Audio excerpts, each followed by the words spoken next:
कुछ रिश्ते ऐसे होते हैं जिन पर इंसान आंख बंद करके भरोसा कर लेता है, और जब वही रिश्ता भरोसे को तोड़ दे तो दर्द सिर्फ दिल में नहीं, आत्मा तक उतर जाता है।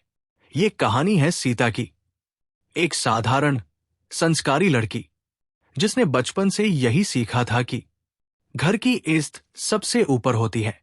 सीता की बड़ी बहन रेखा की शादी अजय से हुई थी। अजय, जो देखने में पढ़ा लिखा, समझदार और जिम्मेदार लगता था, समाज में उसकी छवि एक आदर्श पति की थी, और सीता के लिए एक ऐसा जीजा जिसे वो पिता समान मानती थी। जब सीता पढ़ाई के लिए शहर आई तो रेखा ने उसे अपने घर बुला लिया। सीता को लगा कि बहन के घर में रहकर वो सुरक्षित है। उसे क्या पता था कि यही घर एक दिन उसके भरोसे की कब्र बन जाएगा। शुरुआत में सब कुछ ठीक था। रेखा नौकरी पर जाती थी, अजय घर की जिम्मेदारियां संभालता था। वो सीता को कॉलेज छोड़ देता, उसकी फीस की बात करता, उसके छोटे छोटे फैसलों में भी मदद करता। सीता मन ही मन सोचती थी कि उसकी दीदी कितनी खुशकिस्मत है, ऐसा पति हर किसी को नहीं मिलता। धीरे धीरे सीता अजय पर भरोसा करने लगी, इतना भरोसा कि उसे अपनी हर परेशानी उसी से कहने लगी। फिर एक दिन सब बदलने लगा।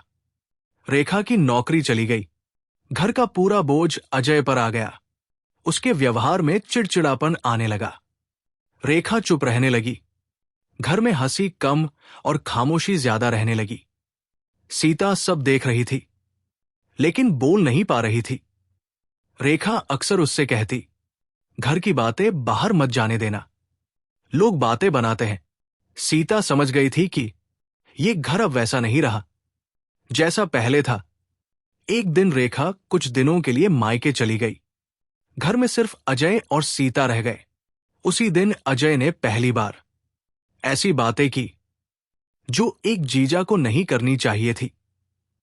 उसने कहा कि सीता उससे ज्यादा समझदार है, कि वो इस घर को संभाल सकती है, कि अगर वो साथ न दे तो घर टूट जाएगा और उसकी दीदी बर्बाद हो जाएगी।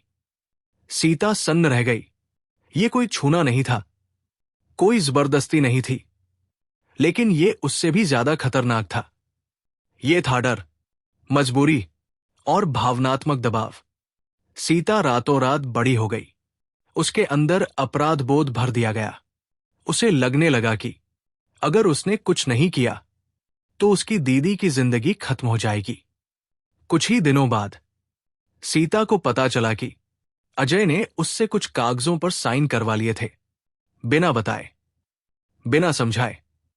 वो कागज ऐसे थे जो उसकी पहचान, उसकी पढ़ाई, उसका भविष्य सब छीन सकते थे। सीता रो पड़ी।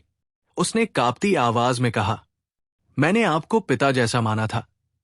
अजय का जवाब ठंडा था, बिल्कुल बेरहम। उसने कहा, रिश्ते तभी तक होते हैं जब तक जरूरत पूरी हो। उस पल सीता समझ गई कि उसके साथ जो हुआ वो किसी एक पल की गलती नहीं थी, ये सोच समझ कर किया गया धोखा था। सीता ने हिम्मत जुटाई और सारी बात अपनी दीदी को बता दी। रेखा टूट गई। उसकी पहली चिंता ये नहीं थी कि क्या सही है या क्या गलत। उसका पहला सवाल था, लोग क्या कहेंगे।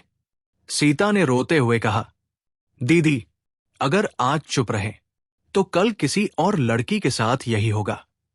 ये वो पल था जब रेखा ने पहली बार समाज से ऊपर अपनी बहन को चुना। अजय को घर छोड़ना पड़ा। ना कोई शोर हुआ, ना कोई शिकायत, ना कोई पुलिस, बस एक रिश्ता चुपचाप मर गया। ये कहानी इसलिए नहीं है कि जीजा साली के रिश्ते पर उंगली उठाई जाए। ये कहानी उस मानसिक शोषण की है जो अक्सर घर की ईस के नाम पर दबा दिया जाता है। ये कहानी हर उस लड़की की है जो चुप रहती है क्योंकि उसे डराया जाता है, और हर उस औरत की जो समाज के डर से सच का साथ नहीं दे पाती। रिश्ते खून से नहीं, नीयत से पहचाने जाते हैं। जहां डर हो, जहां दबाव हो, जहां चुप्पी मजबूरी बन जाए। वहां रिश्ता नहीं होता, सिर्फ समझौता होता है। याद रखिए, खामोशी हमेशा रिश्ते नहीं बचाती। कभी कभी सच्चाई ही सबसे बड़ा साहस होती है।